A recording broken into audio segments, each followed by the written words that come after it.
Yo, what's up y'all? Welcome back. Today I'm going to be showing y'all a game made by Humanity's Fate that's still in development. I'm sure a lot of you know what Humanity's Fate is, but to those who don't, Humanity's Fate is a Roblox group that holds closed community experiences. Now for the returning viewers, as most of you know, I started off this channel playing HF's AOT CC game. And for the couple months I was in it, it was mad fun for me. But they also had another game that I never really tried. HF also has a Demon Slayer game. And to be honest, it looked fun, but I was so much more interested in AOT that I never really gave it a chance. But that all changed a couple days ago. See, I was chilling doing a business, and then I got a DM from the owner, and he said he could give me access to test the game. Of course, y'all know I'm not saying fucking no. So a couple days later, they let me and a bunch of other people test the game, specifically the Slayer side of things. So today I'll be showcasing what I've seen in V2 so far. Now I'm gonna need y'all to keep one thing in mind. I have not played V1, so I can't do much to compare V2 to V1, but I can show y'all what's appealing to me as a new player. Again, just like last time, I'll give y'all the Discord and tell y'all how to get waived at the end of the video, so stick around for that. Y'all know I don't like making this long, so let's just get straight into it.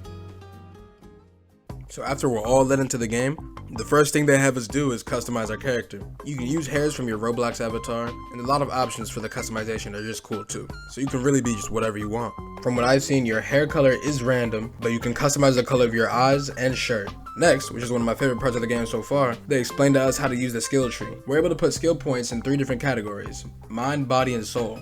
And investing points into these different trees allows us to do many different things, and also might get you certain moves, like an after image dash or a double jump.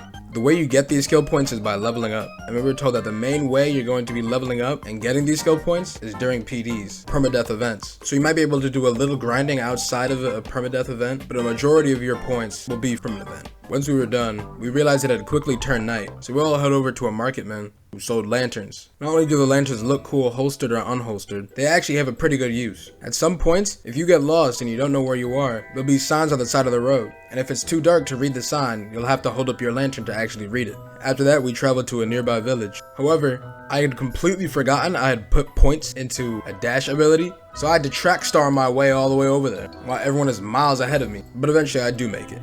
And I think here's a good point to talk about the game's atmosphere. Going through the village on a rainy night, with nice ambience and cozy graphics, really helps to just sink into the game. The villages aren't just made for just you to go to quests and that's it. They look like actual places that people live, so when they add more NPCs, it'll feel a lot more like a bustling community, separate from the life of Demon Slayers. After this, I track star my way again to another village and finally realize I have a double jump, so I'm able to go up on the houses and view the village at daytime too. We also get to see a custom family house as well, so I'm glad to know that there will be trap houses located across the map. After that, we get a nice scenic route under the wisteria trees at night, and they actually glow, so it brings out a lot of color to the world. And would you look at that, I finally realized I had a roll option.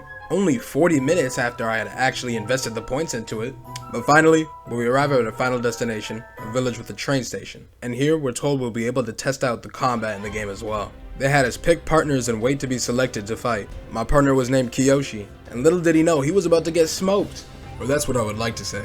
Unfortunately, I got my ass handed to me, but I still managed to learn a good amount about the combat. You get around 5 M1s before you knock the person away from you, and parrying is essential. However, you can't just walk around spam blocking and hoping to parry something. You actually have to time it, or else you're getting hard punished for it. And I'm sure there'll be a lot more to basic combat once you start investing skill points from the skill tree. But this is just the beginning. We haven't even gotten to the breathing. As I was being humiliated for losing, they introduced us to all the breathings in the game. So currently there are a couple breathings in the game. Those being fire, water, wind, sound, and thunder, each having separate, unique, and flashy moves. The combat feels pretty fresh compared to other Demon Slayer games I've played in the past.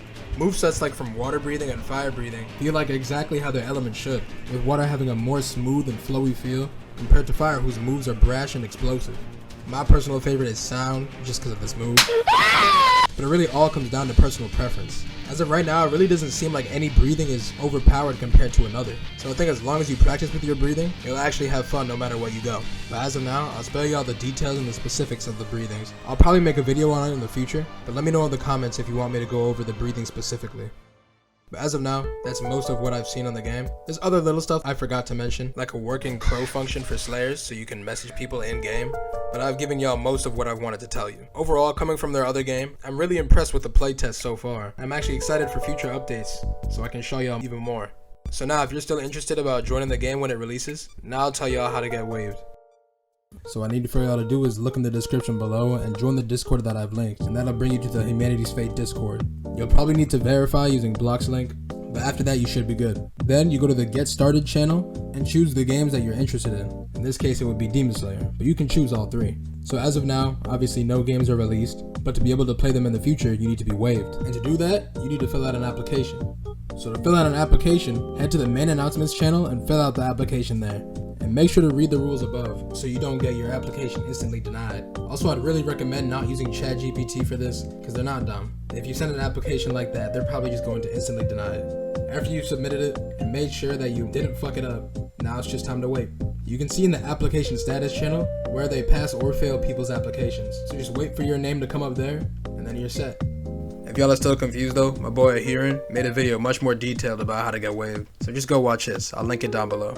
So that's all from me as of now, but I hope to see y'all in game when it comes out. I'll definitely be making more videos about the testing though, so stick around for that. I'll see y'all later.